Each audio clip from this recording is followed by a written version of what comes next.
So নমস্কার বন্ধুরা, আজও চলে এসেছি নতুন একটি ভিডিও নিয়ে। তো আজকের ভিডিওর টপিক হচ্ছে আপনারা কিভাবে আধারের সঙ্গে ডকুমেন্টস আপডেট করবেন। তো 14 তারিখের মধ্যে একটা নোটিশ জারি করেছে আধার কার্ডের সঙ্গে 14 তারিখের মধ্যে যে কোনো একটি ডকুমেন্টস আপডেট করতে হবে।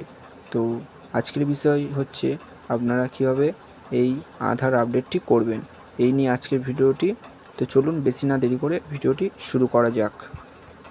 সো আমরা এখন গুগল ক্রোম ব্রাউজারটিকে ওপেন করে নেব। তো গুগল ক্রোম ব্রাউজারটি ওপেন করে নেওয়ার পরে এখানে সার্চ করব মাই আধার। তো আধার লিখে সার্চ করার পরে নতুন একটি ইন্টারফেস ওপেন হয়ে যাবে। তো দেখতে পাচ্ছেন নতুন একটি ইন্টারফেস ওপেন হয়েছে। ফার্স্ট যে লিঙ্কটা আছে, ফার্স্ট লিঙ্কটা আমরা এখন ক্লিক করব।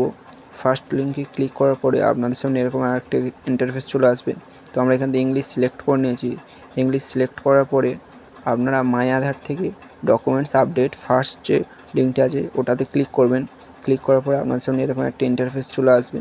আসার পর সাইডে লগ ইন অপশান দেখতে পাবেন। লগ ইন অপশানে ক্লিক করার পরে আপনারা এখানে আধার কার্ড নাম্বারটা ইনপুট করবেন এবং ক্যাপচারটা বসিয়ে দেবেন।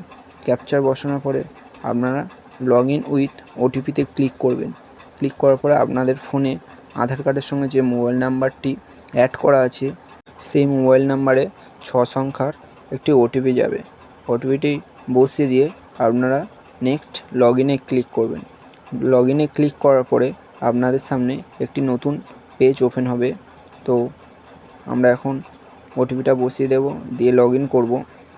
লগ ইনে ক্লিক করার পরে আপনাদের সামনে নতুন একটি পেজ ওপেন হয়ে যাবে। নিচের দিকে দেখতে পাবেন ডকুমেন্ট আপডেট, ওখানে আমরা ক্লিক করব। ক্লিক করার পরে সাইডে নিচে দেখতে পাবেন নেক্সট অপশানে ক্লিক করলে এখানে আপনাদের নাম, ডেট অফ বার্থ, জেন্ডার দেখিয়ে দেবে।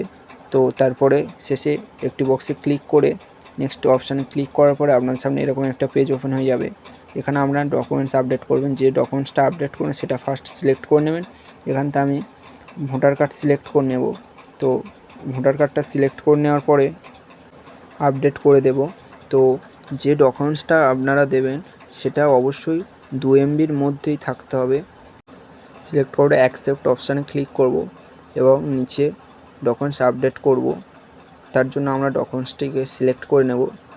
সিলেক্ট করার পরে আপনারা যে নিচে একটি লম্বা বার দেখতে পাচ্ছেন, যদি 2 MBর মধ্যে থাকে তো ওটা গ্রিন কালারে টিক চিহ্ন হয়ে যাবে এবং ওটাই হলে আপনারা বুঝতে পারবেন যে আপনাদের ডকুমেন্টসটি সঠিকভাবে ইনপুট হয়েছে।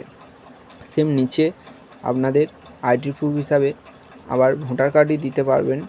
দিয়ে সেম প্রসেসভাবে কন্টিনিউ করে নিচে একটি গোল বক্স আছে, গোল বক্সে ক্লিক করে আপনারা নেক্সট করবেন। সো নেক্সট করার পরে আপনাদের সামনে আরেকটি নতুন পেজ ওপেন হয়ে যাবে। সো দেখতে পাচ্ছেন আমাদের একটি নতুন পেজ ওপেন হয়ে গেছে। এখানে সাবমিট করে দেবো। এখন আমরা ডকুমেন্টস যেগুলো আমরা দিয়েছি সেগুলো এখন এখানে নিচে দেখতে পাবেন সাবমিট অপশান। তো আমরা এখানে এখন সাবমিট অপশানে ক্লিক করব। সাবমিট অপশানে ক্লিক করার পরে আপনাদের সামনে নতুন আরেকটি পেজ ওপেন হয়ে যাবে। সো নেক্সট পেজে চলে এসে দেখতে পাচ্ছেন একটা টাইম নিয়ে রাইট চিহ্ন হয়ে গেছে। সো এখান থেকে এখন আমরা ডাউনলোড অ্যাকনলেজমেন্ট স্লিপটি বের করে নেব। তো এই পর্যন্ত আমাদের কাজ কমপ্লিট হয়ে গেছে।